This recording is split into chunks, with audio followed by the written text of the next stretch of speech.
Hey, Bezat vana Kumfadı Kumfadım içi dolu çere Tapmadım derdime çere Hey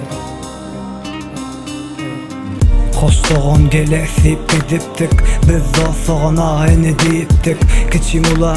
silahı yitiptir Görgüsüzlük kelenizi iyiptir Deydiler ağam gitsene mir dolan Hoşlaşık ağır gelye doğun Bizinkileri göryen mi olurum bami Bakçık bırak canını sağmı Kenarımın grafik astandıvamın çırası Sözümün yarısı yürek yarası Deydiler her zatın bak çeresi Kum sağadımın kutordu çeresi Diyen işimizin hasılını toporlan Arzularımızın meyvesini koporman Edip bilseniz sağlığı koran Soranlara salam alırız ovam Kum sağadımın içi dolu çere Tapmadım derdime çere Küyseyen ateşili küyseyen Doğuncuklarım size küyseyen Kum sağadımın içi dolu çere Tapmadım derdime çere Küyseyen size katı küyseyen Doğuncuklarım size küyseyen Oymalı del ev tire defteri Her canım bir gün hasat vermeli Tanımalı görmeli